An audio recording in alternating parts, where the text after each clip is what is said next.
अपने हाथों को उठा, बोलो सर्वशक्तिमान परमेश्वर,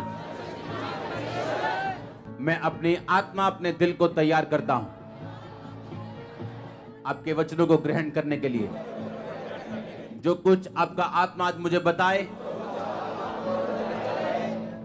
मैं उन्हें ग्रहण करता हूं। प्रभु यीशु मसीह के सामर्थी नाम में हम मांगते हैं, आमीन। ऊंचा आशीष, ऊंची चर्च। स्वागत है जीवित परमेश्वर की हुजूरी में, आमीन। बैठ जाओ अपने शरीर में, आत्मा में आप मेरे साथ खड़े हैं। आप प्रभु से प्यार करते हैं, जोर से बोलो आई लव यू जीसस। मेरा ये बिलीव है कि आप जब इस वर्ड को आज सुनोगे, आप सेम नहीं होगे। आप एक फिक्स मैच में हो। पता ना फिक्स मैच कैसे होते हैं, पहले से फिक्स हो जाते हैं। और जो जनता है वो टीवी के सामने बैठी खुश हो रही होती है, छक्का बज गया, चौका बज गया, पर मैच पहले से फिक्स होता है। आपका मैच खुदा ने फिक्स किया हुआ। आपको आज से, अगर आप चाहते हो, जो मैंने अपनी लाइफ में एक्सपीरियंस किया और मेरे द्वारा अब दूसरे लोग एक्सपीरियंस कर रहे हैं, अगर आप इसे एक्सपीरियंस को करना चाहते हो, आपको एक चीज आज करनी है। आज से आपको अपनी जिंदगी को आत्मिक तरीके के साथ जांचना और देखना है, आमीन। कोई आपके बारे में क्या कहता, कोई प्रॉब्लम नहीं। आपने अपने आप को जांचना है कि आप सही हैं या नहीं, और खुदा के वचन से, आमीन।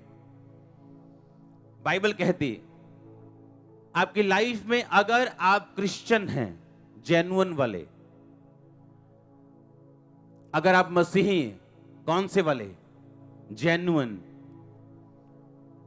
आपके अंदर प्यास है परमेश्वर की, भूख है उसके वचन की, तो आपकी जिंदगी में होने वाली हर घटना स्वर्ग से निर्धारित होती है। लेकिन अगर आप पाप में हैं, आप व्यभिचार में हैं, आप चोरियां करते हैं, तो वो घटनाएं आपके नरक से हो सकती हैं और शैतान से हो सकती हैं।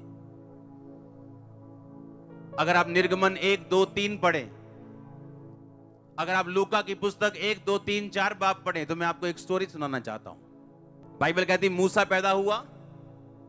कैसे पैदा हुआ वो, मैं थोड़ा सा आपको वीरवार का वचन देता हूं, हल्का सा। इजरायली लोग, बाइबल कहती है, यूसुफ के कारण मिस्र में चले गए। 70 लोग थे जब वो मिस्र में गए, और परमेश्वर ने उन्हें एक राजे के अधीन कर दिया। क्यों? क्योंकि परमेश्वर जानता था कि ये 70 लोग मर जाएंगे अगर मैं इनको किसी राजे के अधीन नहीं करूंगा। इसलिए मिस्र के राजा के उन्हें अधीन कर दिया, क्योंकि मिस्र के राजा उस समय इतने पावरफुल होते थे कि उन पर कोई भी अटैक नहीं करता था। करता था तो जीतता नहीं था। कितने मेरी बात को समझे? इसका मतलब उनका उस बंधुआई में जाना भी कहां से निर्धारित था? स्वर्ग से। लोग बोलते क्यों ऐसा हुआ, क्यों ऐसा हुआ मेरी लाइफ में, मेरी लाइफ में ऐसा क्यों हुआ, मैं ऐसी सिचुएशन से क्यों गुजर रहा हूं? क्या सचमुच परमेश्वर मुझसे प्यार करता है? अगर आप आत्मिक रीति से अपने आप को जांचेंगे तो आपको समझ आएगा कि परमेश्वर आपको आपकी बेहतरी के लिए अब दुख दे रहा है, ताकि आप बाद में सदा के लिए दुखी ना हो। अब सुनो ध्यान से। लिखा वो बंधुआई में गए, 400 साल में लाखों हो गए। अब परमेश्वर जानता था कि जो वायदा मैंने इनके साथ किया कि मैं तुम्हें फलाने फलाने देश दूंगा, यबूसी के, हां, अम्मोनियों के, परिज्जियों के, मैं तुम्हें वो देश कनान के दूंगा जहां दूध शहद की नदियां बहती। अब ये लोग बाहर आने के लिए तैयार नहीं थे। क्यों? कंफर्ट जोन में चले गए थे। लड़ने की जरूरत नहीं थी। मिस्र का राजा उनके लिए लड़ता था, आराम से रहते थे। अब परमेश्वर जानता था कि ये लोग आराम से बाहर नहीं आएंगे। परमेश्वर ने राजे के दिल में उनके लिए कड़वाहट डाल दी, और राजे ने उन्हें दुख देना शुरू किया।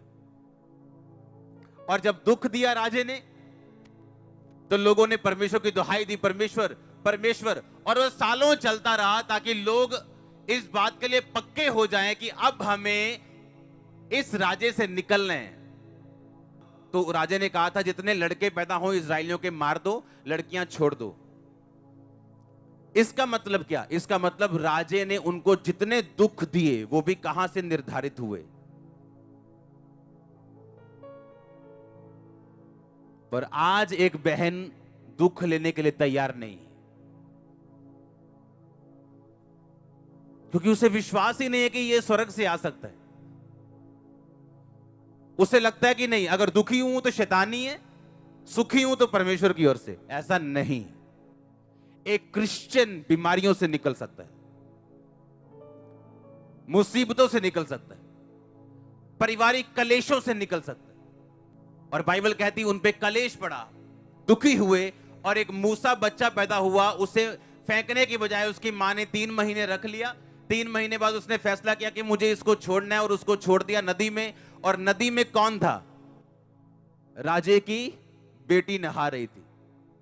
कोई राजकुमारी नदी पे नहाने के लिए नहीं जाती थी। यह प्रोटोकॉल होता था कि कोई राजकुमारी नदी पे नहाने के लिए नहीं जाएगी, क्योंकि उनके लिए बड़े बड़े पॉन्ड होते थे, बड़े बड़े स्विमिंग पूल होते थे अंदर राजघराने के अंदर। नदियों पे आम लोग नहाते थे। पर उस दिन परमेश्वर ने राजकुमारी के दिल में डाला था कि तू अपनी सहेलियों के साथ नदी में जाएगी। कहां से निर्धारित था? लगता नहीं था, फीलिंग नहीं थी।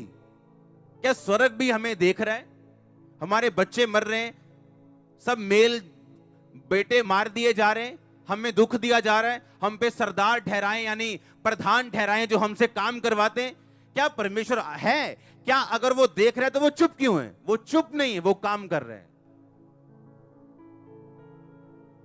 और लिखा मूसा को उन्होंने पकड़ा। राजकुमारी कहती मैं इसको पालूंगी। और 40 साल मूसा कहां पला? पैलेस में। और जब 40 साल बाद अपना नीचे आया, जब मतलब न्याय करने के लिए, उसे मालूम हुआ कि मैं भी हिब्री हूं, मैं भी इब्रानी हूं, मैं तो परमेश्वर का हूं, ये मिस्री हैं, इन्होंने मुझे लिया था बच्चे के रूप में। और जब न्याय करने के लिए आया तो लिखा मिस्री एक जब हिब्रियों को मार रहा था, इब्रानी को मार रहा था, क्रिश्चियन को मार रहा था, तो उसने मिस्री को मार के रेत में छुपा दिया, ये सोच के कि मेरे लोग मेरा आदर करेंगे, कि मैं यहूदियों का हूं, मैं क्रिश्चियन लोगों का सगा हूं। मैंने अपने मिस्री को मार के बालू में छुपा दिया। अगले दिन जब बाहर आया तो 2 इजरायली लड़ रहे थे। उसने कहा ओए आपस में क्यों लड़ रहे हो? कहते ओए भाग जा यहां से, किसने तुझे हमारा न्याय ठहराया? जैसे कल तूने मिस्री को मार दिया था, क्या हमें मारने आया? मूसा डर गया और भागना पड़ा उसे, क्योंकि बात खुल गई कि मूसा ने अपना ही बंदा सेना का मार दिया। पता है क्यों? क्यों उसके लोगों ने उसे स्वीकार नहीं किया मूसा को? क्योंकि बाइबल कहती है ना बल से ना शक्ति से, बल्कि उसकी आत्मा के द्वारा। परमेश्वर मूसा को यह समझा रहा था कि तू एक ऐसी कुर्सी के ऊपर बैठे है राजकुमार की, अगला राजा तू है, पर तू ये जान ले कि शारीरिक ताकत, शारीरिक पहचान तुझे छुड़ा नहीं सकती अगर मैं स्वर्ग से तुझे सामर्थ्य ना दूं तो। यह सिखाने के लिए परमेश्वर ने 40 साल उसे पैलेस में रखा। 40 साल के बाद वो दौड़ा मिधान देश में परदेशियों के भागा। वहां पे एक याजक के घर में रहा, उसने अपनी लड़की की शादी उससे कर दी। वो भेड़ बकरियों को चराता था। 40 साल उसने भेड़ों और बकरियों को चराया। परमेश्वर जल्दी में नहीं। आमीन। मूसा सोच सकता था कि 40-80 साल का हो गया हूं, अब कौन सा परमेश्वर, अब क्या वो छुड़ाएगा किसी को, क्या वो इस्राएलियों को लेके आएगा? शायद वो मेरे मन की भूल थी। पर बाइबल कहती परमेश्वर ने उसे इसलिए भेड़ों और बकरियों में रखा था कि मूसा इस बात को अच्छी तरह से जान ले कि मूसा, जिस तरह तूने भेड़े चराई हैं, एक्सपीरियंस किया है कि भेड़े बिना चरवाहे के नहीं चर सकती, मैं तुझे चरवाहा बनाऊंगा अपने लोगों का।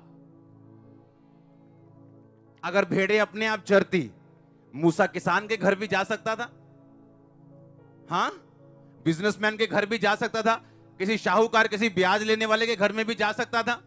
पर परमेश्वर ने उसे भेड़ बकरियां चराने वाले याजक के घर में क्यों भेजा? उसे यह दिखाने के लिए कि भेड़ें अपने आप नहीं चर सकती, ताकि जब मैं इसे बुलाहट दूं, इसे मालूम हो कि मेरे लोग अपने आप नहीं चल सकते, इन्हें एक अगुवे की जरूरत है जो मूसा इनकी करेगा। ये कहां से निर्धारित था? उसका 40 साल पैलेस में रहना कहां से निर्धारित था? उसका 40 साल भेड़ बकरियों को चराना कहां से निर्धारित था? आपकी लाइफ का एक एक इवेंट, वो पॉजिटिव हो वो नेगेटिव हो, वो स्वर्ग से निर्धारित है। परमेश्वर आपको जानता है, वो आपके छुटकारे का इंतजाम कर रहा है। अगर आप सिर्फ फेथफुल रहें, विश्वास योग्य रहें, उसमें अड़े रहें और खड़े रहें, सब बातें मिलकर आपकी लाइफ में भलाई को पैदा करेंगे। आमीन। जितना ऊंचा आशीष उतनी ऊंची चर्च। बाइबल कहती है, भविष्यवाणी थी कि जो उद्धार करता है वो बैतलहम में पैदा होगा। पर मरियम कहां रह रही थी?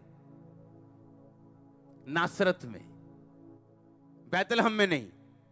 पता क्या हुआ फिर? परमेश्वर ने उस देश के राजा के दिल में यह डाला कि तू सारे देश के लोगों का आधार कार्ड बनवाए। आसान भाषा में, हां, सारे देश के लोगों के क्या लिखे? तू नाम लिखे, नाम लिखाई करे। और इसलिए कि उसका पति बैतलहम यहूदा का था, तो वो अपनी पत्नी को लेके बैतलहम चला गया, जबकि उसकी डिलीवरी के दिन बहुत करीब थे।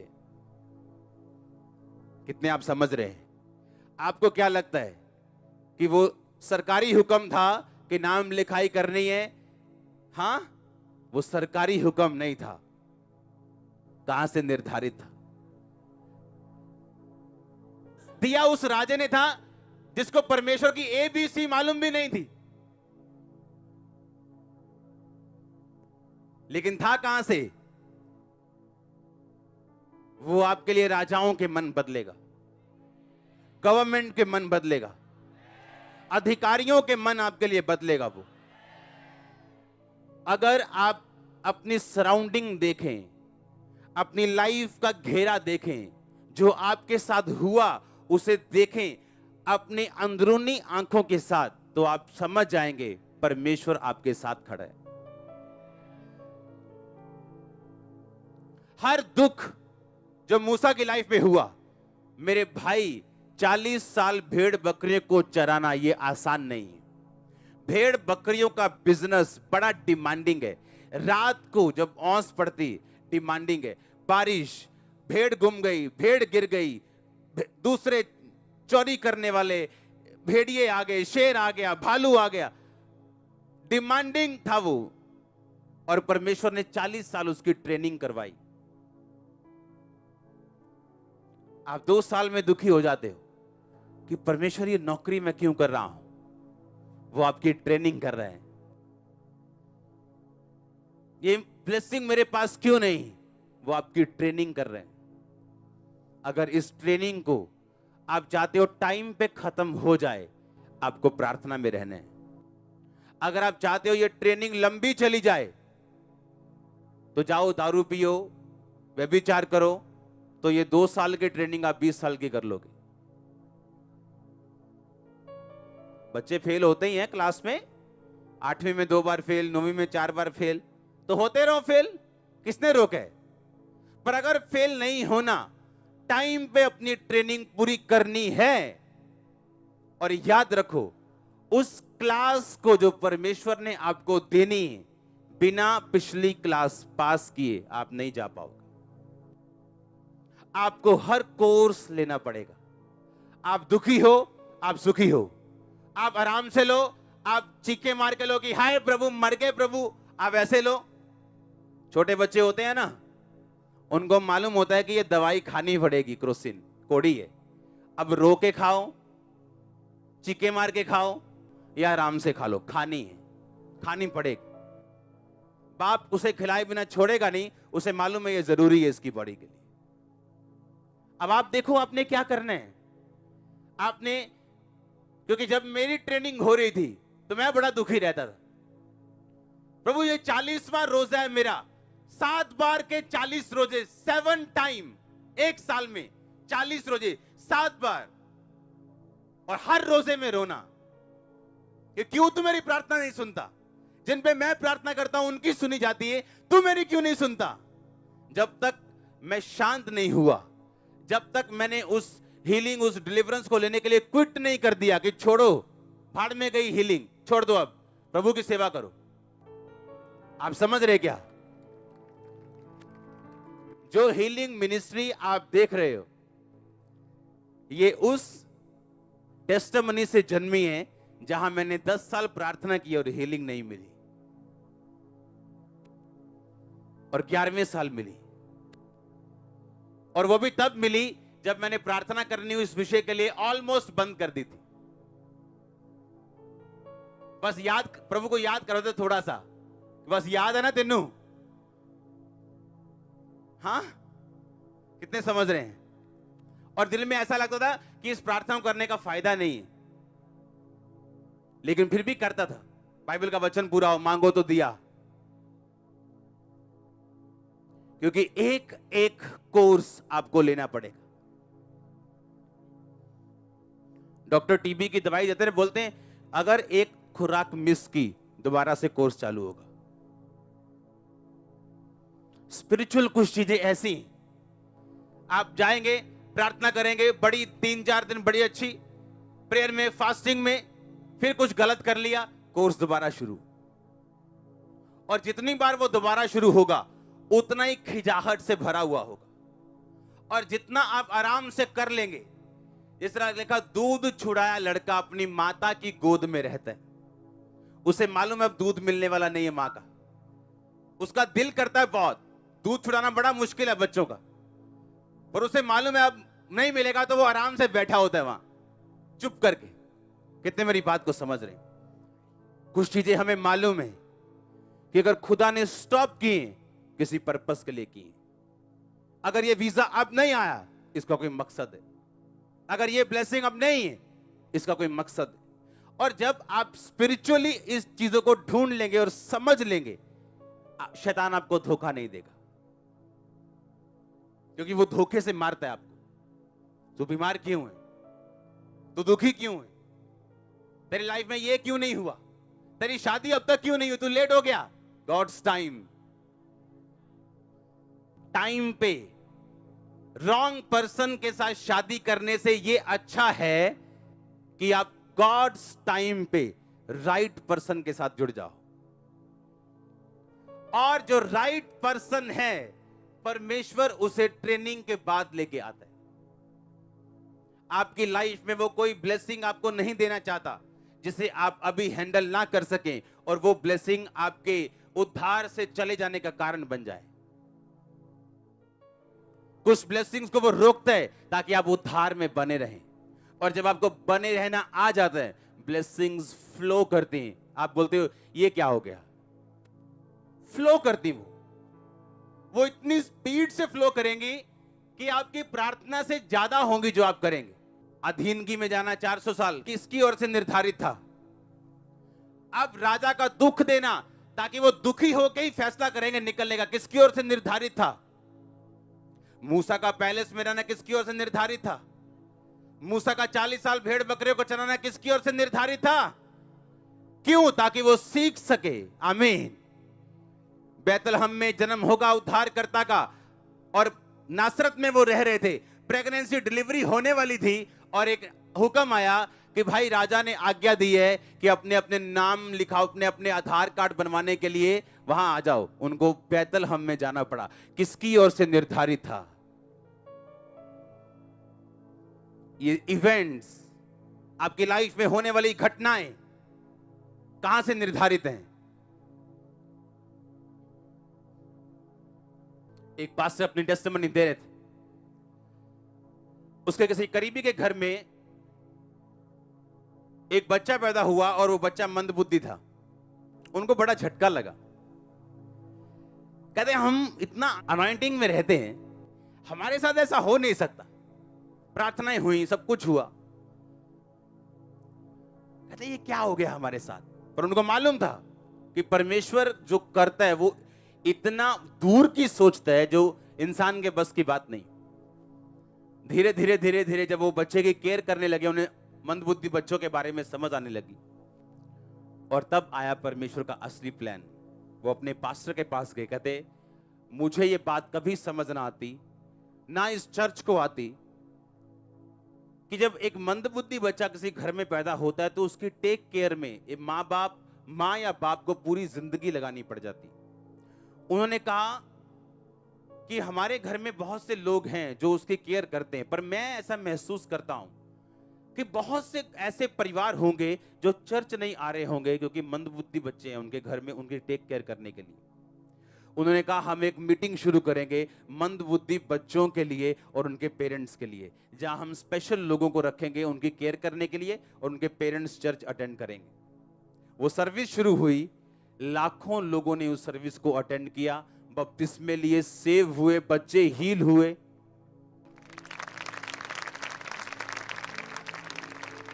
आप समझ रहे हैं क्या?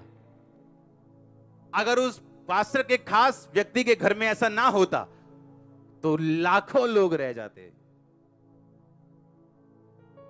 हमें परमेश्वर को इस एंगल से नहीं देखना है जो हमारा एंगल है, हमने उसे आत्मिक रीति के साथ देखना है और उस पर भरोसा रखना है।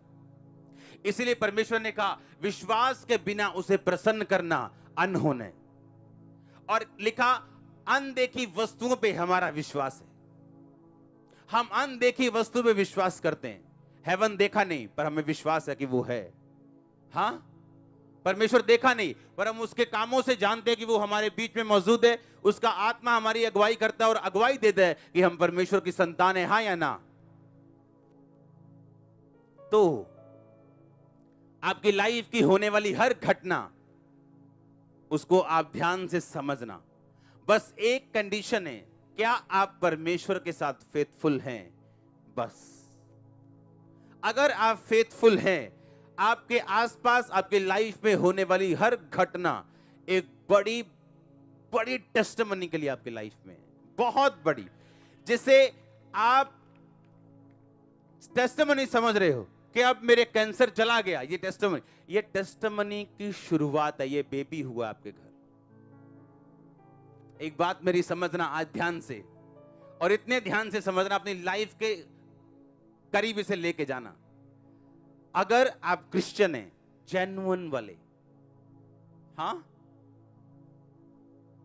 क्योंकि जैसे फेक पास्टर्स भी होते हैं तो फेक बिलीवर्स भी होते हैं, उनको कोई मतलब नहीं है।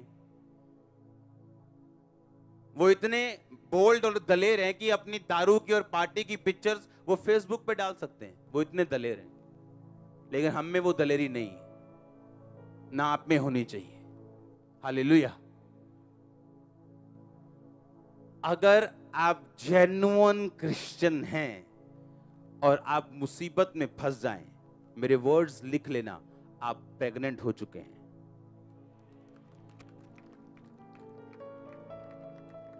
और आपकी डिलीवरी होगी, मैं आपको सच कह रहा हूं।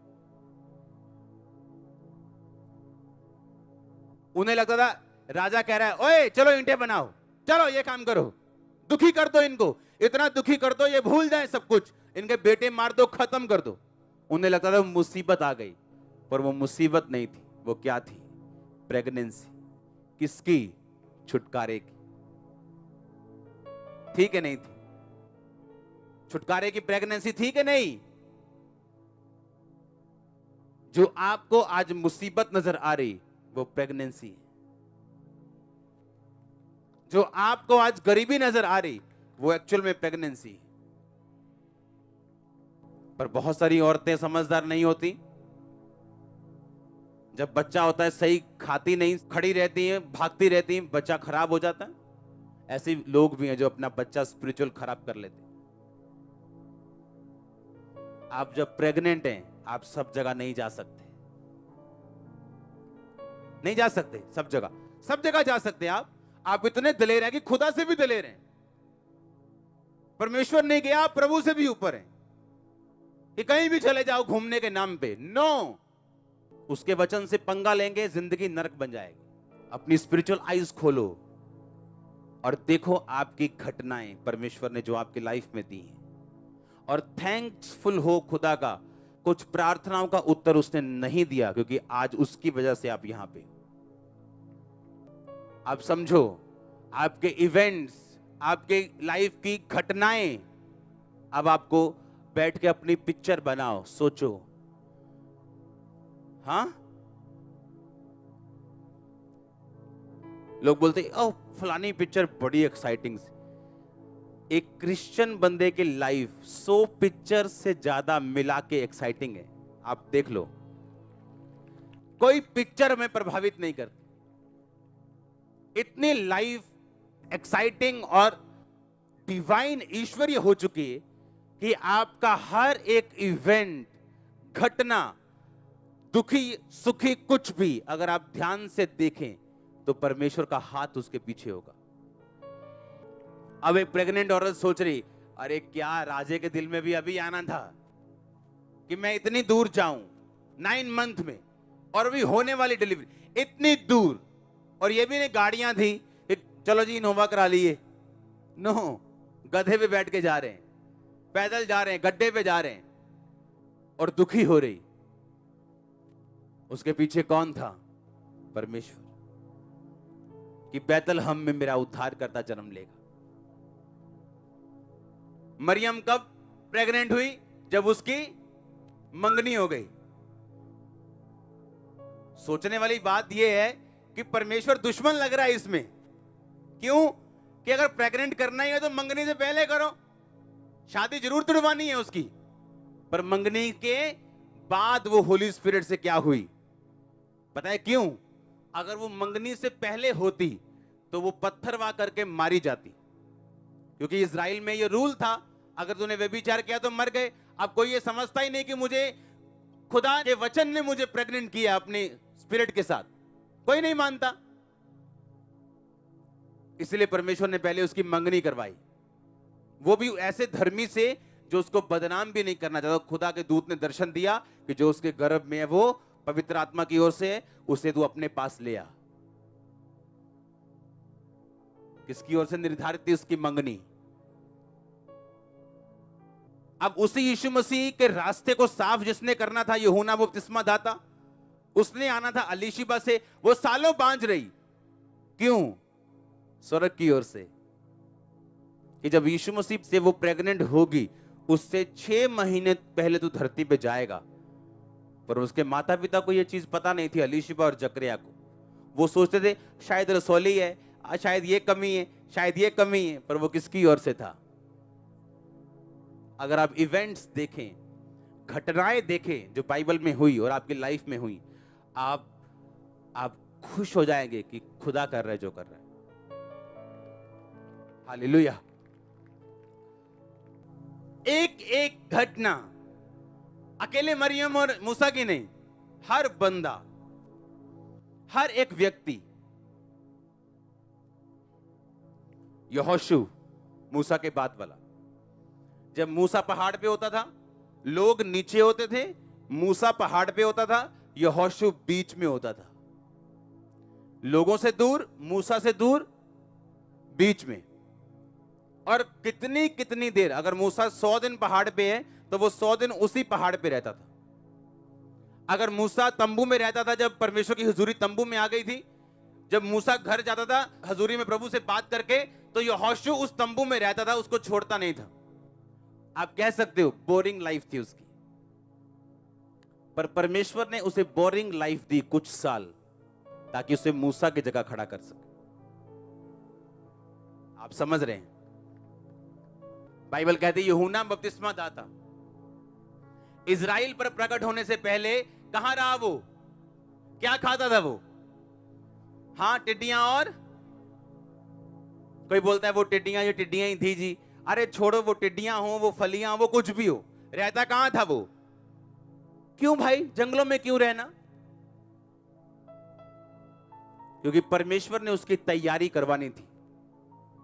जंगल रहने तक उसके दिल में आ सकता है मैं ही क्यों ऐसा हूं। आपको क्या लगता है यूहन्ना ने फ्रेंड्स बनाने की कोशिश नहीं की होगी, पर वो रिजेक्ट हुआ होगा हर बार, धोखा खाया होगा उसने, उसकी बात को मिसअंडरस्टैंड किया होगा उसके दोस्तों ने, 1000 टाइम ठोकर खाई होगी उसने कहा जंगल ठीक है। पर जब ऐसे लड़ाइयां क्लेश होते होंगे, वो सोचता होगा मैं ही क्यों, मैं तो बड़ा अच्छा हूं, मैं तो बहुत अच्छा हूं, मेरे साथ ही ऐसा क्यों? किसकी ओर से निर्धारित था? क्योंकि स्वर्ग उसे पुश कर रहा था जंगलों में, तुझे 30 साल यहां रहना है, 29 साल मैंने अपनी लाइफ के 29 साल एक तरह से जंगलों में बिताए। आप मेरे लोग से पूछ सकते हो कहां किस रूम में मैंने अपने सालों बिताए। सिर्फ मीटिंग के दौरान निकलता था उस रूम से, मीटिंग के बाद फिर वहीं। और ये नहीं मेरा दिल नहीं करता था, मैं जा नहीं पा रहा था। जब वो तैयारी करवाता है तो अच्छी तरह करवाता है। अच्छी तरह करो, आमीन। आप समझ रहे मेरी बात को? दोस्ती की होगी उसने, धोखे खाए होंगे, और परमेश्वर ने उसे धक्का दिया, पुश किया जंगल में। एक लड़की मेरे पास प्रार्थना करें, मेरे पेरेंट्स मैनू प्यार नहीं करते, मेरी वड्डी भैन नू प्यार करते, मैनू नहीं प्यार करते, मैनू झटका ही मारते। हर बार यही बोलती थी वो। और यही चीज ने उसको इतना शैतानी प्रभावित किया, एक ऐसे लड़के के साथ वो भाग गई जो परमेश्वर की ओर से नहीं था। इमोशनली डिस्टर्ब थी। मेरी फैमिली मैनू प्यार नहीं करती। अरे अगर मेरी फैमिली मुझे प्यार करती ज्यादा तो 2004 में जब दुख आए, सताव आए, जब यीशु मसीह के नाम के कारण मैंने घर तक छोड़ दिया था, तो उस टाइम मैं वापस चला जाता यीशु मसीह को छोड़ के, अगर मैं ज्यादा लगाव में होता। आज मेरा लगाव मेरे भाई से भी ज्यादा होगा, मेरी फैमिली का। पर उस टाइम खुदा ने शुरू से मुझे रिजेक्ट किया मेरी फैमिली से, ताकि मैं तैयार हो सकूं। जब तैयार हो गए, अब प्रभु कहता तू फ्री है। आमीन।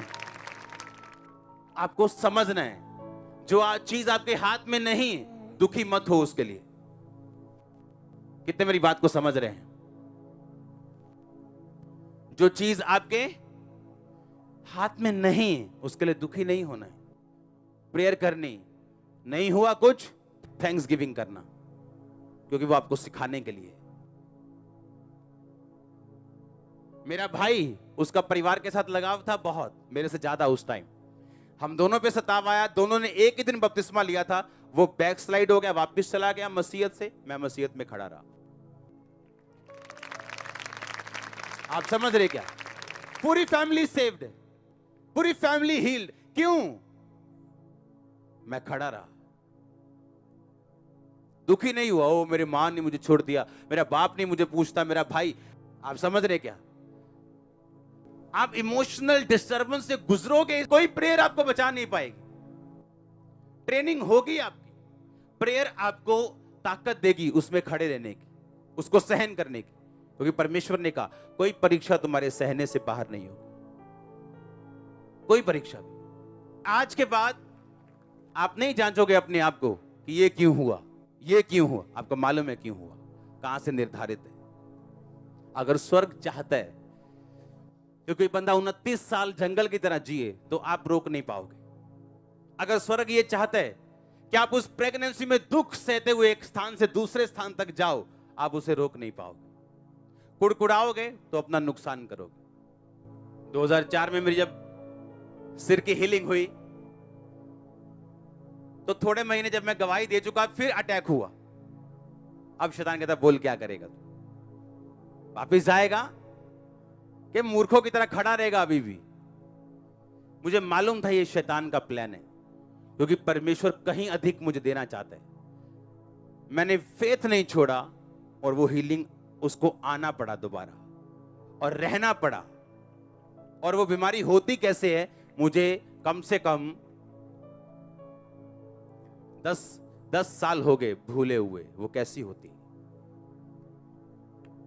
हालेलुया। अब वो क्या लगता है वो ऐसे ही आ गई? नो, गवाही दे रही, शैतान ने अटैक कर देना। बाय फेथ आप उसे खुश कर सकते हो। बाय फेथ, बाय फेथ, विश्वास से, विश्वास से, विश्वास से, विश्वास से।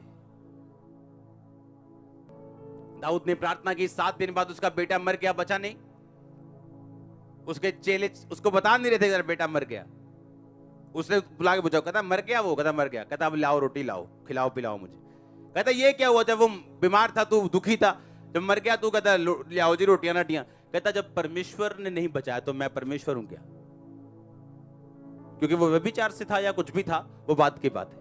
कितने मेरी बात समझ रहे हैं? और उसको कैसे परमेश्वर ने आगे लेके गया आप जानते हो, हाँ या ना?